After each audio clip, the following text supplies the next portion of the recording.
Hey guys, welcome to the shop. Today's video, I actually want to talk a little bit about the logic behind this rifle because I don't think anyone gets it, really, especially when it's a 35 Whelen.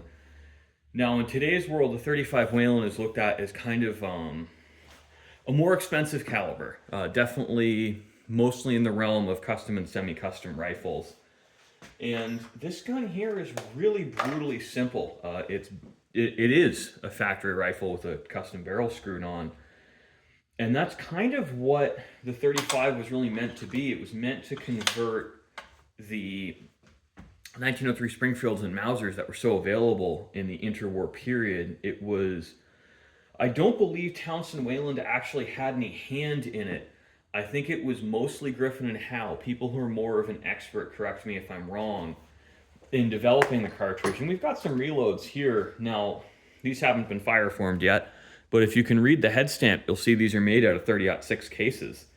And that's why they're a little bit short when we're seated at the right depth. We don't have any crimp on the cannelure. Cannelure? I never know how to pronounce that.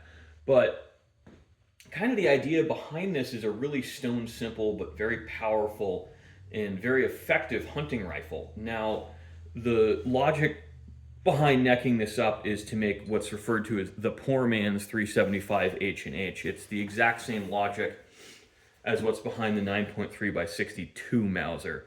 And I actually really like this in regards to its efficiency in converting powder into killing power and its efficiency in regards to throwing very heavy bullets at relatively high velocity.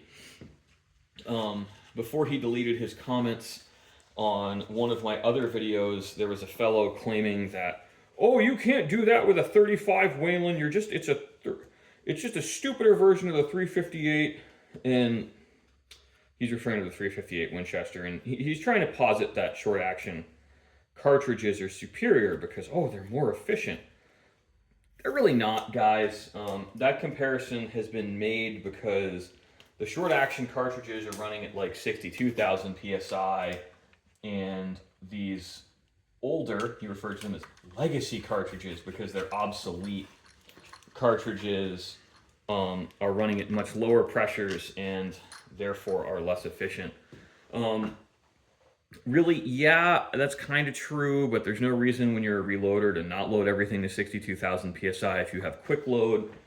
Although, in all honesty, if you actually shoot these guns regularly, you won't want to because these are brutal with full power ammunition. I back off for my range fodder. These are loaded as full power hunting ammo, and I'm going to bring this to my buddy because he has not shot this yet. He doesn't know he's going to see this yet. But it is going to be beyond entertaining launching these trash cans into some cinder blocks and engine blocks. I don't know if I'll take footage there. He's not much of a YouTube guy, so I'll let him make that decision. But I like the 35, and I liked putting it in a really simple bare bones gun. I am probably going to put a nicer stock on this just because this stock does not fit me well, and I've realized shooting it, I would much rather have a slightly higher maintenance wood stock that fits me much better because this particular stock slaps me on the cheek. It'll probably fit average people better. I'm a little bit taller than average, just a bit short for me. Now, this is a really, really light gun. It's also like 7.25 pounds with an optic, which I think combined with the rather large and stout recoil has made this a pretty awful range toy. But it's becoming a favorite among my friends because it is impressive and loaded with full power ammunition. It throws quite the fireball. But kind of back to keeping it simple, I think people forget a lot that some of our legendary cartridges of today were really made to be less expensive variations on other calibers of yesteryear. And that's exactly what the 35 Whelen was for. I mean, 35 caliber bullets at that time were actually pretty common. They're not as common today as they were back then, so this has become a more expensive cartridge to shoot. Like, it's pretty hard to find 35 Whelen bullets for less than 50 cents a pop. I intend to primarily shoot this with cast lead bullets because I am not made of money, guys. I cannot afford to send $1 downrange every time I pull the trigger, um, as much as I wish I could. So, it makes it a little bit less expensive to shoot. I mean, the cheaper factory ammo for these now, especially in this post-COVID, post-tariff world, is like $40 a box. Not an inexpensive cartridge to shoot. I think it's one of the reasons you don't see them a lot. And it's really the reason that a lot of these 30 caliber cartridges have become so popular, just because the ammunition's really available for them. And that helps. I mean, I think the 30-30 has such staying power because the ammunition cost is really quite moderate when you're looking at hunting cartridges. And one of the benefits to these 35s, and I think these kind of medium velocity cartridges slinging bullets between 24 and 2,900 feet per second, is that you don't really need a fancy bullet to perform very well on game. Almost everything acts like a controlled expansion bullet in that velocity range. Now, these 250 grainers, I'm able to launch in this gun at about 2,400 feet per second. The book says it's a bit faster, but because I've cut it to just under 20 inches, we're going a bit slower than the book. And that really does give me one tremendous frontal area. So even if the bullet doesn't expand, I'm still putting a very big hole in things. But it also does give me very good performance with the bullets, where I don't have to worry about them fragmenting if they hit heavy bone. I think this is one of the things where in today's world we've kind of switched over to sort of a velocity-centric view on things. And I personally am not a big high-velocity guy. I think you'll notice most of the rifles I do here basically cap out at around 2,800 feet per second for standard fodder.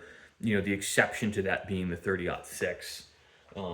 And I really don't think you need much bigger than a 30-06 case if you're hunting the lower 48.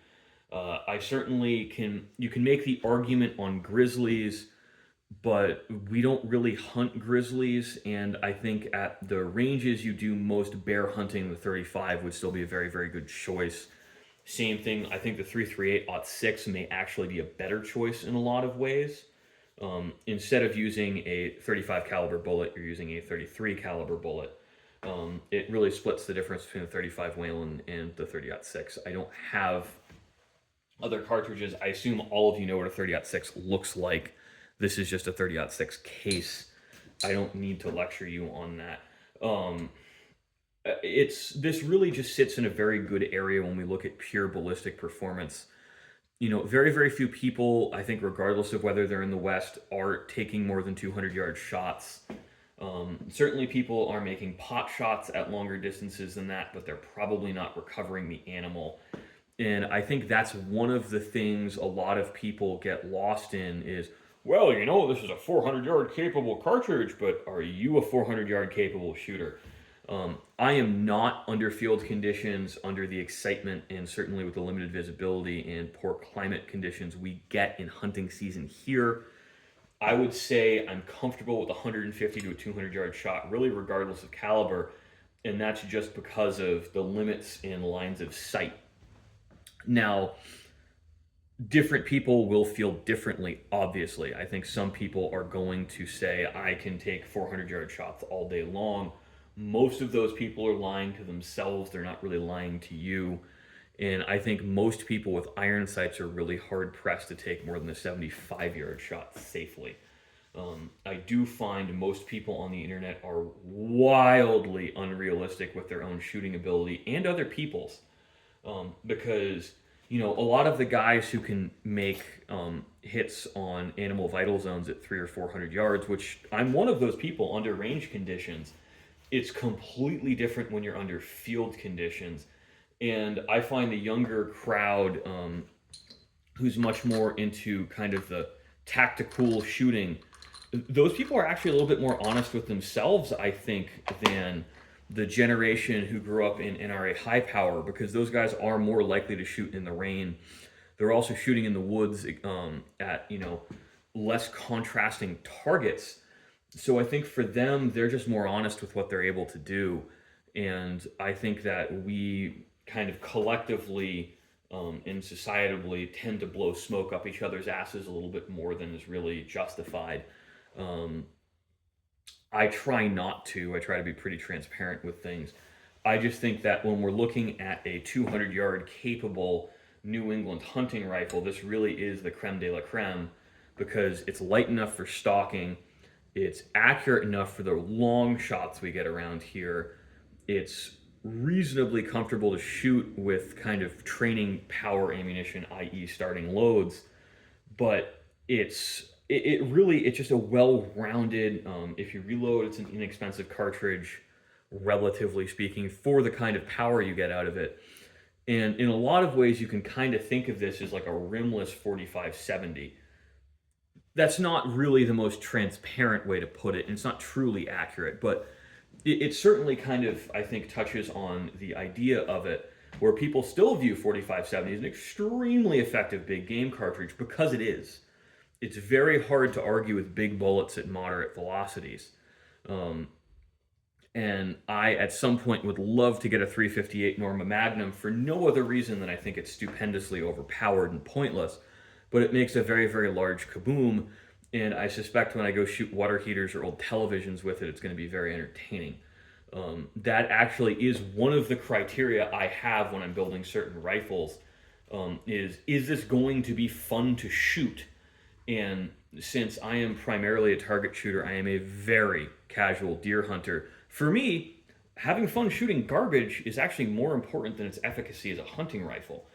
And I think that if you're more honest with yourself about what you're actually going to shoot with the rifle, you may choose different calibers than you think you would.